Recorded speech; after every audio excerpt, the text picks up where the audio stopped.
Hello guys, welcome back to my channel. आज की इस वीडियो में हम स्टार्ट कर रहे हैं क्लास 12 के मैक्रो इकोनॉमिक्स का very important chapter that is balance of payment. So इससे पहले वाली वीडियो में मैं ऑलरेडी राष्ट्रीय आय, national income, money and supply and aggregate demand chapter full chapter में कवर अप करवा चुकी हूँ। सो जो आज की इस वीडियो में हम स्टार्ट करेंगे वो है बैलेंस ऑफ पेमेंट। ये आप लोगों के अकॉर्डिंग टू न्यू सिलेबस है, अकॉर्डिंग टू न्यू सेशन है 2022 टू 2023। इसमें ओल्ड सिलेबस से रिलेटेड कुछ भी नहीं है। ये सभी कुछ आप लोगों के जो मैंने प्रीवियस चैप्टर बनाए हैं और जो आगे आने वाले सभी चैप्टर हैं वो अकॉर्डिंग टू न्यू सिलेबस ही रहेंगे।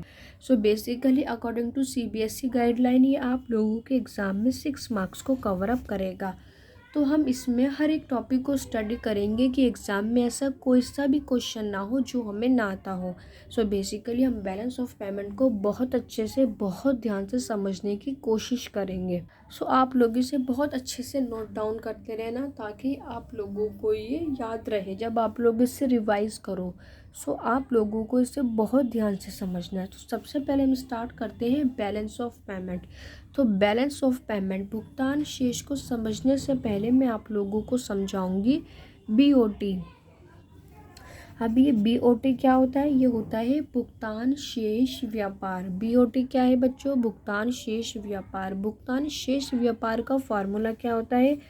Export minus import. So BOT क्या है? बीओटी एक नैरो कंसेप्ट है। अब इस नैरो कंसेप्ट का मतलब क्या है बच्चों? तो नैरो कंसेप्ट का मतलब है कि बेसिकली एक छोटा सा कंसेप्ट है जिसके अंदर हम सिर्फ वस्तु के आयात और निर्यात को ही स्टडी करते हैं। याद रखना है आप लोगों को, ये पॉइंट आप लोग हैंड टू हैंड लिखते जाओ। बीओटी क्या है? एक नैरो कंसेप्ट है, एक छोटा सा कंसेप्ट है जिसके अंदर हम इसमें रिकॉर्ड में रखते हैं वस्तुओं के आयात और वस्तु के निर्यात को, वस्तु के आयात को और वस्तुओं के निर्यात को। तो बेसिकली बीओटी एक छोटा कंसेप्ट है जिसके अंदर हम सभी वस्तु के कि जितना भी आयात हुआ है हम सारे देशों से विदेशों से हम आयात करेंगे या हम निर्यात करेंगे, उन सभी रिकॉर्डों को हम बीओटी में शामिल करेंगे। जिन भी वस्तुओं को हम देख और छू सकते हैं लाइक प्लांट हो गया, मशीनरी हो गया, गुड्स हो गई लाइक गेहूँ, दाल, चावल हो गया। तो ऐसे बहुत सारी वस्तुएं जिन्हें हम देख और छू सकते हैं। तो ऐसे सभी रिकॉर्डों को जिसमें सिर्फ वस्तुओं को ही शामिल किया जाता है जिसे हम देख और छू सकते हैं। याद रहे यहाँ सर्विसेज की बात, सेवा की बात नहीं हो रही, यहाँ सिर्फ गुड्स की बात हो रही है, वस्तुओं की बात जिन्हें हम देख और छू सकते हैं। उनके आयात और निर्यात को हम किस में शामिल करते हैं? भुगतान शेष व्यापार में। तो that is BOT. So I hope आप लोग ये छोटी सी टर्म बहुत अच्छे से याद रखोगे कि बीओटी क्या होता है, जिसमें सभी वस्तुओं का लेन देन होगा, आयात होगा, निर्यात होगा, जिन सभी वस्तुओं को हम छू और देख सकते हैं। सो इसके अलावा आप लोगों को यहाँ ध्यान रखना है कि ये पूरा पार्ट क्या है? ये पूरा पार्ट है बीओपी और इसके अंदर जो हम छोटा सा टॉपिक स्टडी करते हैं वो क्या है? बीओटी। बीओटी मीन्स कि जिसमें हम सिर्फ गुड्स का, सिर्फ वस्तुओं का जिसे हम देख और छू सकते हैं, दृश्य वस्तुओं को, उन्हीं का ही रिकॉर्ड हम आयात निर्यात में शामिल करते हैं। एक देश से दूसरे देश में कि हमने कितनी वस्तुओं को आयात किया, कितनी वस्तुओं का निर्यात किया दूसरे देश विदेशों में, या दूसरे देश विदेशों ने हमारी कंट्री में कितना लेन देन किया। तो इन सब लेन देनों को हम बीओटी में रिकॉर्ड करते हैं। याद रहे बीओटी एक छोटा सा कंसेप्ट है जिसको हम बीओपी के अंदर स्टडी करते हैं। अगर मैं बात करूं बीओपी की, तो बीओपी की फुल फॉर्म क्या है? भुगतान शेष, बैलेंस ऑफ पेमेंट। तो सबसे पहले हम इसका अर्थ समझते हैं, इसका मीनिंग समझते हैं। सो अगर मैं यहाँ बीओपी की बात करूँ तो बच्चों इसके अंदर किसी देश के शेष विश्व के साथ हुए मौद्रिक लेन देनों को शामिल किया जाता है, जितनी भी मॉनेटरी ट्रांजैक्शन हुई है in form of money. Like मेरे देश से बाहर विदेशों में कितनी सेवाएं गईं, कितनी वस्तुएं गईं, कितनी मशीनरी गईं, कितनी प्लांट गईं, और ऐसे ही बाहर देश विदेशों से मेरे देश में कितनी वस्तुएं, कितनी सर्विसेज देखने को मिली, कितनी प्लांट, मशीनरी, इन्वेस्टमेंट, इन सभी को हम क्या कहते हैं? बैलेंस ऑफ पेमेंट, भुगतान शेष। सो बेसिकली अगर मैं बीओपी की बात करूं बच्चों तो एक वाइडर कंसेप्ट है, ये एक बहुत बड़ा कंसेप्ट है जिसके अंदर हम किन के रिकॉर्डों को शामिल करते हैं। पहला, वस्तु के निर्यात और आयात को कि कितना सामान गया और कितना सामान आया। आयात का मतलब क्या है कि वस्तुएं आई। आयात को हम क्या बोलेंगे, आना। तो बाहर देश विदेशों से कितना सामान आया तो उसे हम क्या कहेंगे, वस्तु का आयात। और निर्यात क्या बोलेंगे कि हमारे देश में से कितनी वस्तु और सेवाओं हमने बाहर देश विदेश में भेजी।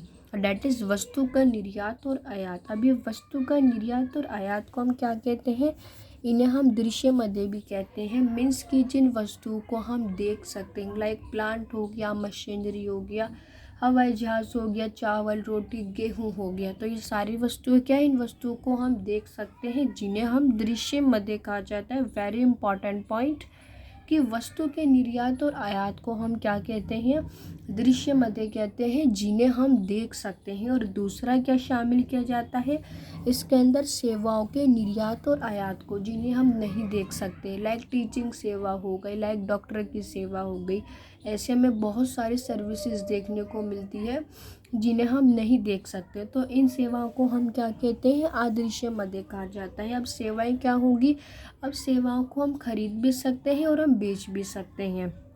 सो इसलिए यहाँ लिखा गया है कि सेवाओं के निर्यात और आयात। अगर मैं आयात बोलूँगी तो इसका मतलब होगा कि बाहर देश विदेशों से सेवा का मैंने आयात करा है, मीन्स कि मैंने खरीदी है, मेरे पास आई है। और निर्यात का मतलब क्या होगा कि मैंने अपनी कंट्री की सेवाओं को बाहर देश विदेशों में दिया है, कि बाहर देश विदेशों ने खरीदा है। तो इसलिए यहाँ बोला गया है सेवा का निर्यात आयात। और सेवाओं के आयात निर्यात को हम लोग क्या कहते हैं, अदृश्य मदे कहते हैं। इसे हिंदी में हम, इंग्लिश में हम इंटेंजिबल भी कहते हैं। In terms of English Hindi में क्या कहते हैं, अदृश्य मदे। सो अभी तक हम लोगों ने स्टडी करा है कि बीओपी में क्या क्या इंक्लूड किया जाता है। पहला, वस्तु के आयात निर्यात जिन्हें हम देख और छू सकते हैं। और दूसरा क्या शामिल किया जाता है, सेवाओं का निर्यात और आयात जिन्हें हम अदृश्य मदे कहते हैं, जिन्हें हम देख और छू नहीं सकते। और तीसरा क्या इसमें शामिल किया जाता है बच्चों, तीसरा इसमें शामिल किया जाता है एसेट्स, परिसंपत्ति। जैसे किसी देश के स्टॉक ब्रांड की खरीद हो गई, या मैंने बेच दिया, या मैंने किसी शेयर में इन्वेस्टमेंट कर दिया। तो बेसिकली शेयर्स और ब्रांड की खरीद, अंतर्राष्ट्रीय जो ब्रांड्स होते हैं किसी देश के, उनको मैंने खरीद लिया, आयात कर लिया, या उनको मैंने बेच दिया, उनका निर्यात कर दिया, तो उनको शामिल किया जाता है। तो बेसिकली जो बीओपी है वो बहुत बड़ा कंसेप्ट है जिसके अंदर हम क्या क्या शामिल करते हैं। पहला, इसके अंदर हम शामिल करते हैं वस्तु। दूसरा क्या शामिल करते हैं इसके अंदर, हम जितनी भी सारी सेवाएं हैं, टीचिंग की हो गई, डॉक्टर की हो गई, इंजीनियरिंग की हो गई, जितनी भी सारी सेवाएं शामिल की जाएंगी। और तीसरा क्या है इसके अंदर, परिसंपत्ति शामिल की जाएगी, लाइक स्टॉक हो गए, शेयर्स हो गए, वो मैंने खरीद लिए, वो मैंने बेच दिए, मैंने इन्वेस्टमेंट कर लिया। ये क्या बाहर कंट्री से मेरे यहाँ किसने इन्वेस्टमेंट करा है, या मैंने इंडिया की कंट्री ने बाहर देश विदेशों में इन्वेस्टमेंट कर दिया। तो एक बहुत बड़ा कंसेप्ट है बीओपी, भुगतान शेष। और इसके अलावा इसमें क्या शामिल किया जाता है, एक तरफा अंतरण। तो यहाँ मैं लिख लेती हूँ, एक तरफा अंतरण। अब ये क्या होता है, हम इसे इंग्लिश में यूनिलैटरल ट्रांसफ़र भी कहते हैं। क्या कहते हैं, यूनिलैटरल ट्रांसफ़र। हिंदी में से हम कहते हैं एक तरफा अंतरण। मीन्स कि जो एक साइड से पेमेंट की गई होती है, लाइक गिफ्ट हो गया, डोनेशन हो गई, चैरिटी हो गई। सो ये सब क्या है, ये बेसिकली एक साइड किए गए होते हैं। लाइक मैंने किसी को गिफ्ट दे दिया, वो मैंने दे दिया, तो बेसिकली ये एक तरफा होते हैं। मैंने डोनेशन कर दी तो वो मेरी साइड से हुई, या मैंने चैरिटी दे दी तो वो हम लोगों की साइड से हुई है। तो ऐसे हो सकता है कोई सामने वाला हमारे इंडिया में गिफ्ट, डोनेशन, चैरिटी दे दे, तो ये सारे के सारे एक तरफा ट्रांजैक्शन होते हैं जो एक तरफ से किए गए होते हैं। सो आप लोगों को बहुत अच्छे से ध्यान रखना है कि बीओपी में क्या शामिल किया जाता है, वस्तुओं को शामिल किया जाता है, सेवाओं को शामिल किया जाता है, परिसंपत्ति को शामिल किया जाता है, और एक तरफा अंतरण को भी, यूनिलैटरल ट्रांजैक्शन को भी, लाइक गिफ्ट, डोनेशन, चैरिटी को भी शामिल किया जाता है। सो आई होप आप लोगों को अभी तक बीओटी और बीओपी कंसेप्ट दोनों ही बहुत अच्छे से समझ में आए होंगे कि बीओटी और बीओपी में क्या डिफरेंशिएट है। अगर वो आप लोगों से एग्जाम में इनमें अंतर डिफाइन करने को पूछेगा तो आई होप आप लोग इसे बहुत अच्छे से एक्सप्लेन करोगे कि हम बीओटी में क्या क्या शामिल करते हैं और बीओपी में हम क्या क्या शामिल करते हैं। तो बच्चों यहाँ से हमारा सेकंड टॉपिक शुरू होता है, डेट इज भुगतान शेष खाते के घटक। तो आप लोगों को यहाँ ध्यान रखना है कि भुगतान शेष खाते के दो घटक होते हैं। कितने घटक होते हैं? टोटल दो घटक होते हैं। पहले चालू खाता और दूसरा पूंजी खाता। चालू खाते को हम इंग्लिश में क्या कहते हैं? Current account. पूंजी खाते को हम इंग्लिश में क्या कहते हैं? Capital account. सो यहाँ ये 1 मार्क्स को भी कवर अप करता है। बेसिकली वो आप लोगों से पूछ लेगा कि भुगतान शेष खाते के कितने घटक होते हैं, 1 2 3 4। तो आप लोग टिक करोगे 2, पहला चालू खाता और दूसरा पूंजी खाता। तो सबसे पहले हम स्टडी करते हैं चालू खाता को, करंट अकाउंट को। अभी करंट अकाउंट क्या होता है और इसमें हम कौन कौन सी मदों को शामिल करते हैं। अगर मैं इसकी मदों की बात करूं कि चालू खाता में हम क्या क्या शामिल करते हैं, तो सबसे पहले हम इसमें शामिल करते हैं वस्तु के निर्यात और आयात को। मीन्स की वस्तुओं को मैंने कितना खरीदा, मीन्स की कितनी डिमांड मेरी कंट्री ने की और कितनी डिमांड बाहर देश विदेशों ने इंडिया की वस्तु के लिए डिमांड की। तो बेसिकली आयात निर्यात होगा कि कितना लिया गया है और कितना दिया गया है। तो वस्तु के निर्यात आयात को पहला हम इसमें शामिल करते हैं। किसमें शामिल करते हैं? चालू खाता। सो इसको हम क्या बोलेंगे? वस्तु और एवं निर्यात के आयात को हम क्या बोलेंगे बच्चों? दृश्य मदों का व्यापार, विजिबल ट्रेड। क्यों कहा जाएगा? जो अभी मैंने आप लोगों को जस्ट बताया, क्योंकि हम वस्तु के निर्यात को और आयात को हम देख सकते हैं, हम छू सकते हैं। तो जिन भी वस्तु को हम देख और छू सकते हैं उन सभी वस्तुओं को हम क्या कहते हैं? Visible trade. तो अब जो भी वस्तु हो गई, लाइक प्लांट हो गया, मशीनरी हो गया, गेहूँ चावल हो गया, तो इन सभी चीज़ों को हम ट्रेड करते हुए देख सकते हैं। मीन्स कि ये सामान एक जगह से दूसरी जगह की ओर ले जाया जा रहा है। तो इसलिए हम इसे क्या बोलेंगे? दृश्य मदों का व्यापार, विजिबल ट्रेड, जिसे हम देख और छू सकते हैं। तो पहला पॉइंट क्या हो गया? चालू खाते में हम क्या शामिल करते हैं? वस्तु के निर्यात को, आयात को, जिन्हें हम दृश्य मदे कहते हैं, विजिबल ट्रेड कहते हैं, जिसे हम देख और छू सकते हैं। सो आई होप यह पहला पॉइंट आप लोग बहुत अच्छे से ध्यान रखोगे चालू खाता का। अगर हमें दूसरा वाला स्टडी करें तो वो है सेवाओं के निर्यात और आयात को। दूसरा वाला क्या है बच्चों? सर्विसेज, लाइक इंजीनियरिंग की सर्विस हो गई, टीचिंग सर्विस हो गई, डॉक्टर सर्विसेज हो गई। ऐसे बहुत सारी सर्विसेज हमें अपने देश में या बाहर देश विदेशों में देखने को मिलती हैं। बट ये जितनी भी सारी सर्विसेज हैं हम इनको छू नहीं सकते और ना ही हम देख सकते। तो बेसिकली हम इनको क्या बोलेंगे? सो इन मदों को यहाँ पर बोला जाएगा कि सेवाओं के निर्यात और आयात को अदृश्य मदों का, इनविजिबल ट्रेड कहा जाएगा। क्योंकि बेसिकली होगा कि अब हम वस्तुओं को तो एक सीमा को पार करते हुए दूसरी सीमा में जाते हुए देख सकते हैं, पर जो सेवाएं होती हैं उनको हम नहीं देख सकते। हम ऐसा नहीं बोलेंगे कि जो इंजीनियरिंग की सर्विसेज है वो हमने देखी है एक सीमा से दूसरी सीमा की जाती हो, नो। तो इसलिए यहाँ बोला गया है कि आप लोग सेवाओं के आयात निर्यात को क्या बोलोगे? अदृश्य मदों का व्यापार, इनविजिबल ट्रेड, जिसे आप ना तो छू सकते हो और ना देख सकते हो। वस्तु निर्यात के आयात को आप छू भी सकते हो और देख भी सकते हो, इसलिए इसे दृश्य मदों का व्यापार बोला गया है, विजिबल ट्रेड। सो अब तक के 2 पॉइंट हो चुके हैं यहाँ पर चालू खाता में। अब हम स्टडी करते हैं इसका थर्ड वाला। बट इससे पहले आप लोगों को एक टर्म और समझनी है। सो इसने यहाँ पर बोला है कि सेवाओं को 2 घटक में विभाजित किया गया है। जो हम सेवाओं के आयात निर्यात को स्टडी कर रहे हैं, हम लोगों ने बोला है यहाँ पर कि ये अदृश्य मद है, ये इनविजिबल ट्रेड है। तो इसने बोला है कि टोटल यहाँ सेवाओं के 2 टाइप्स ऑफ सर्विसेज हमें देखने को मिलती है। तो पहली सेवा है बच्चों कारक सेवा और दूसरी क्या है? गैर कारक सेवा। तो हम कारक सेवा समझते हैं। तो कारक सेवा क्या होती है बच्चों?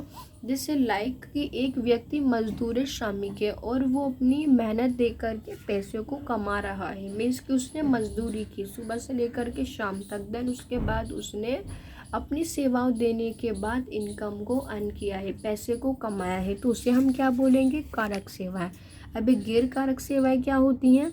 जिसके अंदर हम एसिड से कमाते हैं, परिसंपत्ति से कमाते हैं। जैसे मैंने अपनी जहाज़ जैसे मेरा अपना जहाज़ है और उसका काम ये है कि वो सामान को, वस्तुओं को एक देश से दूसरे विदेश तक पहुंचाता है, तो उसका जो रेंट होगा वो मुझे मिलेगा।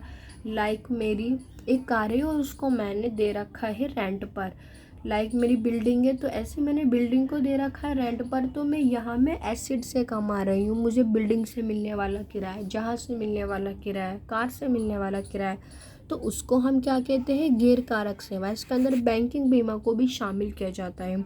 सो बेसिकली यहाँ होती है 2 टाइप्स ऑफ सेवा सर्विसेज कंप्लीट। आई होप आप लोगों को बहुत अच्छे से समझ में आया होगा। सो बच्चों, आप लोगों को एग्ज़ाम में बहुत अच्छे से लिख करके आना है। अगर वो आप लोगों से चालू खाता की मदों को पूछ जाए तो सबसे पहले वस्तु के निर्यात आयात को लिखना, उसके बाद सेवाओं के निर्यात आयात को लिखना, और उसके बाद ऐसे करके डायग्राम बनाना। इधर की साइड लिखना कारक सेवा और दूसरी साइड लिखना गैर कारक सेवाएं, और कारक सेवाओं को भी एक्सप्लेन करना और गैर कारक सेवाओं को भी एक्सप्लेन करना, जो अभी मैंने आप लोगों को समझाया।